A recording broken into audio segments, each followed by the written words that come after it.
खुलुमबाय स्टुडियाव दं आं उदांस्रि मोसाहारि 2024 इं मायथाइनि मेट्रिक आनजादाव उथ्रिसार जानो हानाय फरायसाफोरखौ बरायनायजों लोगोसे मान बावदों।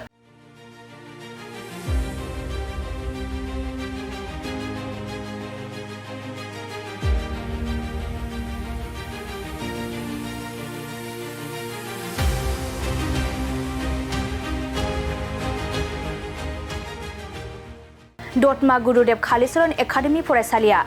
गुरुदेव कालीचरण एकाडेमी फरायसालिनिफ्राय देग्लायनि मेट्रिक आनजादाव 100% फरायसाफोरा उथ्रिसार जानो हादों।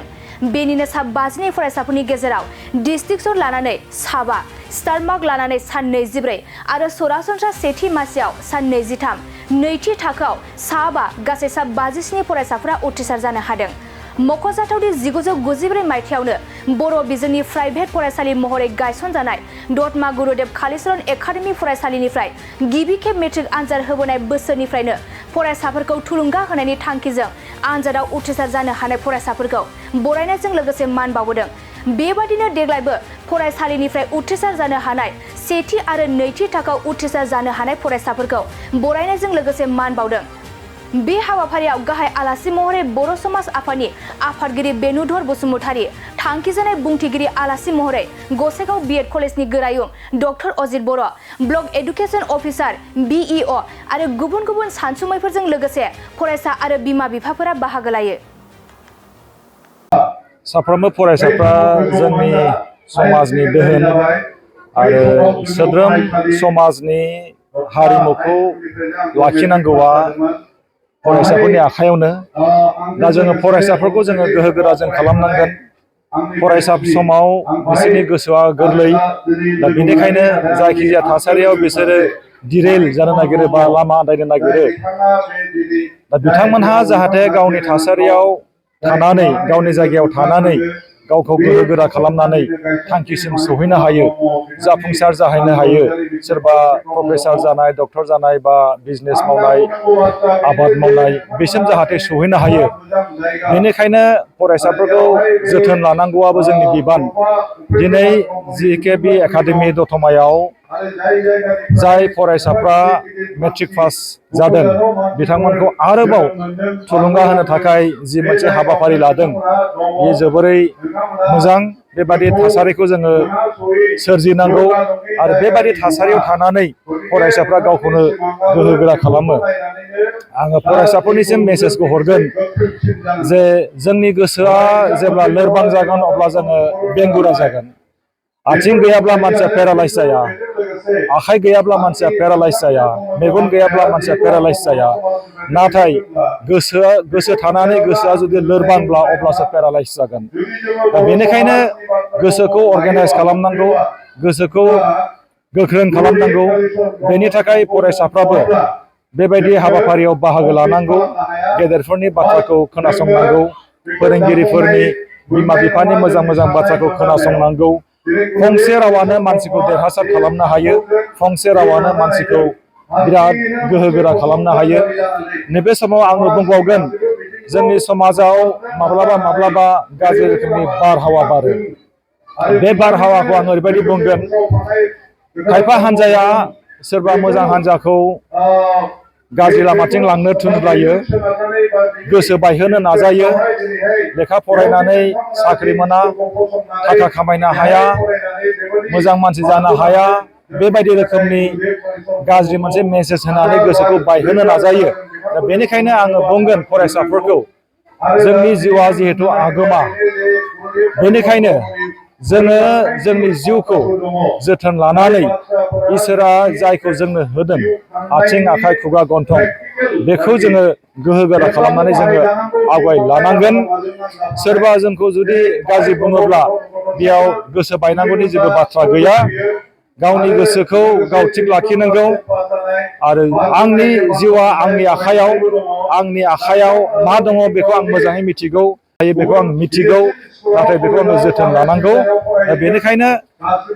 नैबे समा ओरैबायदि मोनसे सम, जाय समाव मोनसे आर्टिफिशियेल गाब, नंखाय गाब बे सम सम जोंनि गेजेराव फैयो। आङो बेखौ जोङो बुंनांगोन जे जों बयबो सांग्रां जानांगौ जे फरायसाफ्रा साफ्रोमबो थिंक पजिटिभ, नंगुबैखौ साननांगौ गावनि सायाव फोथायनाय थानांगौ साखोन सिखोन थानांगौ गेदेरफोरनि जिउ खौरांखौ फरायनांगौ बेबायदि हुदाखौ दानानै लायोब्ला साफ्रोमबो फरायसाफ्रा देरहासार जागोन बेखौ आंहा मिजिंथिनाय दङ नंगौ जोंनि गेजेराव रांखान्थि जेंनायाबो फैयो मालाबा मालाबा नाथाय बेखौ आं खावलायगोन थाखा फैसा गैया होननानै कलेजाव एडमिशन लाया बे जानो मोना कलेजाव एडमिशन लायाब्ला नोङो बोरैथो BA पास जानो बोरैथो नों साख्रि मावहैनो हानो बेनिखायनो आङो बुंगोन जे थाखा फैसानि जेंनाखौ बांद्राय गिदिर साननाङा मानो होननानै बुङोब्ला कलेजाव एडमिशन लानो बारा थाखा फैसानि गोनांथिबो गैया आरो बेबायदि मोजां खामानियाव मदद होग्रा मानसि जोंनि समाजाव गोबां दङ एडमिशन लानानै होग्रा फरायनायाव थुलुंगा होग्रा गोबां दङ दा जोङो जुदि माबा मोनसे जेंना जादों होननानै बेनि थाखाय जोङो गाबबाय थायोब्ला दुखु मोनबाय थायोब्ला जानाय नङा नाथाय जेंनाखौ जोङो बोरै सुस्रांगोन बैखौसो जोङो फकास खालामनांगौ दा आङो बेखायनो बुंबाय जे थाखा फैसा जेंनाखौ जोङो जेंना होनानै थानाङा जोंनि जिउखौ जोङो बरबाद खालामनाङा नस्थ' खालामनाङा दिनै गोबां मानसिनि बिदिन्थि दङ जोंनि बे हादोरावनो दङ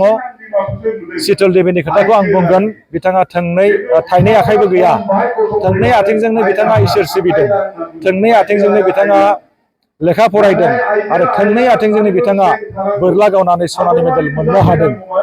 बेनिखायनो आङो बुंगोन फरायसाफोरखौ बैबादि साक्सेस स्ट'रिखौ फरायनांगौ सोलोंनांगौ शीतल देवीयाबो जानो लोंनो थाखा फैसा गैयामोन माइरं दैरं गैयामोन नाथाय बिथाङा गाबनानै थायाखै दुखु मोननानै थायाखै गोनां जानाय समाव बिथाङा मानसि गेदेरफोरनियाव थांदों आखाइ फोलावहैदों रिलेटिभ्सफोरनियाव खुरमा बाहागिफोरनाव थाखा फैसानि मदद बिहैदों एडमिशन लानानै जाहाथे बियो फरायनो हायो बेनिखायनो थाखा फैसानि जेंनाखौ जोङो जेंना होननानै थायोब्ला जानाय नङा गुरुदेव कालिचरण एकाडेमि फरायसालियाव फेलिसिटेसन प्रग्रामाव बाहागो लाफैनो हानाय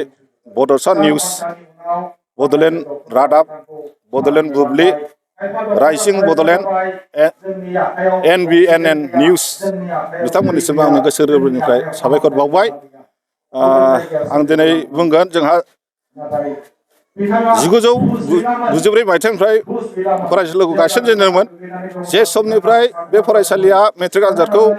होबोदोंमोन बे मेट्रिक आनजाद होजेननायनिफ्रायनो जोङो फरायसाफोरखौ थुलुंगा होनो फरायसालिया SMCआ सानलायलायनानै गुरुदेव कालिचरण ब्रह्म थुलुंगा बान्थाखौ सेथि थाखोआव उथ्रिसारनो हानाय फरायसाफोरनो बान्था हिसाबै होबोबाय थानाय जादों बेबादिनो देग्लायबो 2024 मायथाइनि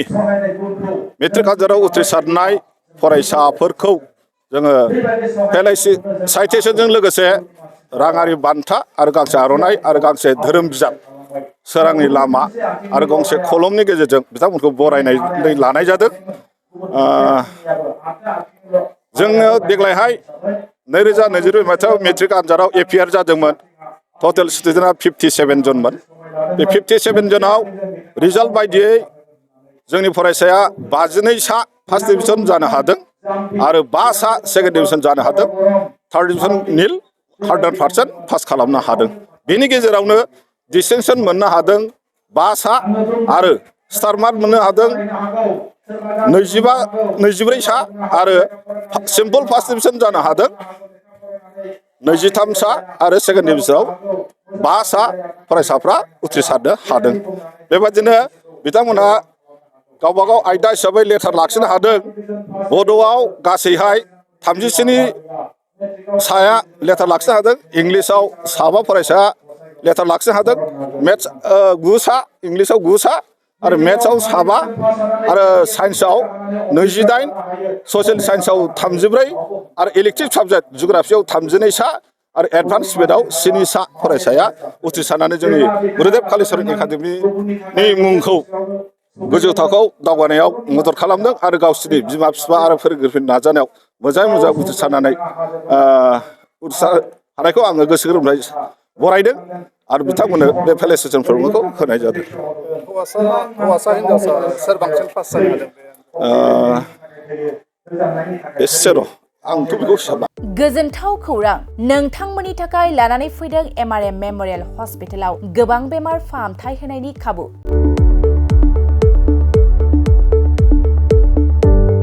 बेमारि सुबुंफोरनि थाखाय गोजोनथाव खौरां MRM मेम'रियेल हस्पिटालाव मोजां रोंगौथि गोनां डक्टरफोरजों बेमारि सुबुंफ्रा मोजां फाहामथाय लानो हानाय सुबिदाखौ लानानै फैबाय MRM मेम'रियेल हस्पिटाला क'क्राझार सहरनि पुलिस पइन्ट आरो अमश्री हटेलनि साखाथियाव थानाय बयजोंबो मिथिसार जानाय MRM मेम'रियेल हस्पिटाला गोबां फेसिलिटिस खाबुफोर फोसावदों MRM मेम'रियेल हस्पिटालनि फेसिलिटिफ्रानो जाबाय critical care medicine emergency medicine paediatrician pathologist general medicine diabetologist OBS and gyno cardiology general surgeon neurosurgery advance laparoscopic ENT surgery department ophthalmologist surgical gastroenterologist neuropsychiatry onco' surgery department dermatologist orthopaedics residential medical officer inter facility unit physiotherapy radiologist histopathological department urologist emergency department CT scan X-ray pathology department vaccinator department आरो MRM memorial हस्पिटालाव 24 घन्टा जेब्लाबो खुलाय थागोन लांलाय लाबोलायनि एम्बुलेन्सनि सुबिदायाबो 24 घन्टा थागोन गोबांबा मिथिनो थाखाय नैबे 9854081948 936 550 2048 जानबुं नाम्बाराव फन खालामनानै नोंथाङा मिथिनानै लानो हागोन।